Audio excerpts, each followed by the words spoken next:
kerennya. Assalamualaikum warahmatullahi wabarakatuh. Alhamdulillahirabbil alamin wassalatu wassalamu ala asrofil mursalin Sayyidina Muhammadin wa ala alihi wa sahbihi ajma'in. Amma ba'du. Alhamdulillah. Bagaimana kabar anak-anak pagi hari ini? Sehat semua? Alhamdulillah. Baik, untuk pembahasan dalam proses belajar mengajar pada pagi hari ini, kita akan membahas tentang Al-Quran dan Al-Hadis sebagai pedoman hidupku.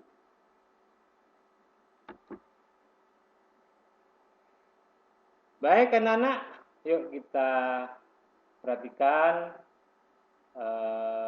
Bapak Guru apa yang akan disampaikan ini. Betul-betul perhatikan baik-baik. Yang pertama yaitu pengertian Al-Quran.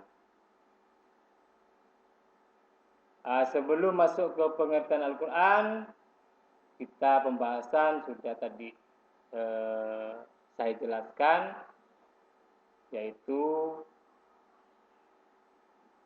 Al-Quran dan Al-Hadis sebagai pedoman hidup. Jadi sekarang kita masuk kepada pengertian Al-Quran. Al-Quran menurut wahyu merupakan wahyu Allah Subhanahu wa taala yang menjadi mukjizat terbesar bagi Nabi Muhammad sallallahu alaihi wasallam. Pengertian Al-Quran menurut bahasa berasal dari bahasa Arab, yaitu bacaan, sebagaimana yang disebutkan dalam Al-Quran surah Al-Qiyamah ayat 1 sampai dengan ayat 17 sampai dengan 18. Itu adalah pengertian Al-Quran. Yang kedua, bagian-bagian Al-Quran. Al-Quran dibagi pula dalam 554 rukuk, yaitu bagian yang terdiri atas beberapa ayat. Surah yang panjang berisi beberapa rukuk, sedangkan surah yang pendek hanya berisi satu rukuk. Pengertian rukuk di sini adalah batas atau yang dikenal sebagai makro dalam Al-Quran. Berikutnya yaitu nama-nama Al-Quran. Di Al-Quran juga mempunyai beberapa nama yang harus kita kenal. Menurut Imam Zarkasi dan Imam Suyuti dalam kitab Al-Itqan, disebutkan bahwa Al-Quran mempunyai 55 nama. Bahkan dalam Ensiklopedia Islam untuk pelajar disebutkan ada 78 nama-nama bagi kitab suci Al-Quran. Adapun beberapa nama Al-Quran yang menunjukkan kebenaran, diantaranya adalah A, yaitu Al-Quran juga disebut Al-Hikmah, artinya kebijaksanaan. B, disebut juga Alkitab, artinya salah satu nama bagi kitab suci Al-Quran.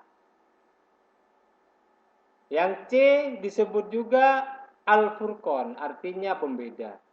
Dan D disebut juga Az-Zikr, artinya pemberi peringatan. Dan Al-Quran juga disebut juga dengan nama At-Tanzil, yaitu berarti yang diturunkan. Itu adalah nama-nama daripada Al-Quran. Dan sekarang kita masuk pada pengertian hadis. Di pengertian Al-Quran sudah, dan seterusnya sekarang masuk pada pengertian hadis. Hadis menurut bahasa Arab yaitu berarti atau mempunyai arti baru, mudah, cerita, dan riwayat dari Nabi Muhammad sallallahu alaihi wasallam. Adapun menurut istilah sebagai berikut.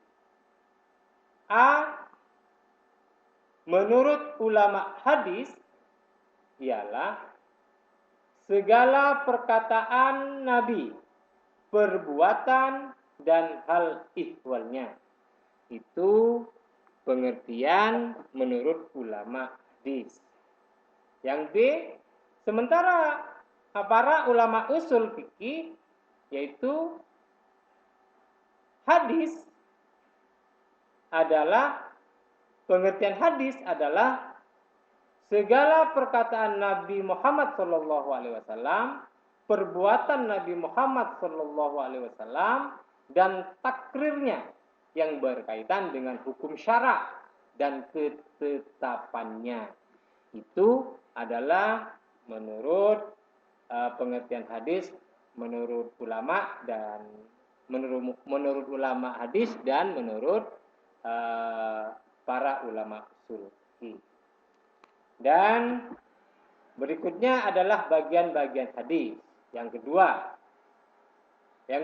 bagian-bagian hadis yang disandarkan kepada Nabi Muhammad SAW berupa perkataan, perbuatan, takrir maupun sifat beliau memiliki 3 bagian. Yaitu yang pertama adalah sanad, disebut dengan sanad. Sanad adalah silsilah orang-orang yang menghubungkan kepada matan hadis. Nah, dia pertama matan itu, nah sekarang sanadnya, dan yang kedua adalah matan hadis, ada silsilah. Yang kedua adalah matan. Yang disebut dengan matan adalah perkataan yang disebut pada akhir sanad. Nah, di setiap akhir sanad itu pasti ada matan, ya. Dan yang ketiga disebut dengan rawi.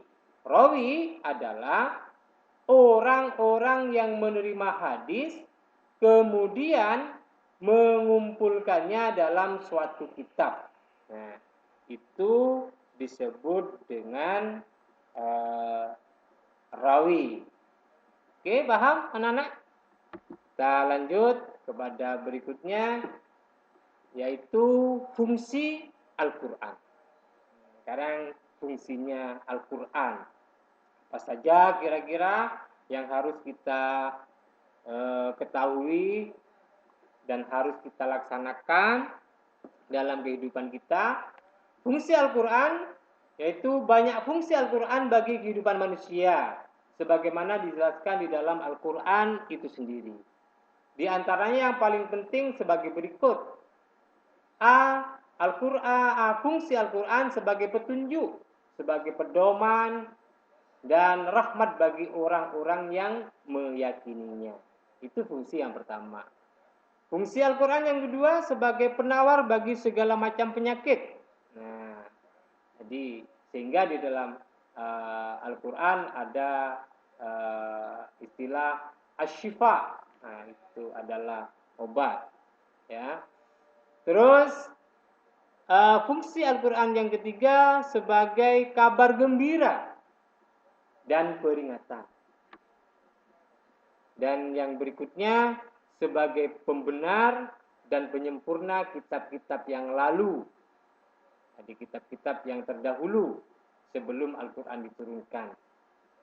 Itu ada beberapa kitab yang Allah turunkan sebelum Al-Quran diturunkan kepada Nabi Muhammad. Terus yang berikutnya sebagai pembeda antara yang hak dan yang batil. Dan yang terakhir yaitu sebagai fungsi Al-Quran sebagai penerang atau sebagai hidayah. Nah, itu adalah fungsi daripada Al-Quran. Dan sekarang kita bahas mengenai fungsi daripada hadis. Hadis juga memiliki beberapa fungsi yang penting. Di antaranya fungsi hadis itu adalah sebagai berikut. Hadis berfungsi mengukuhkan hukum-hukum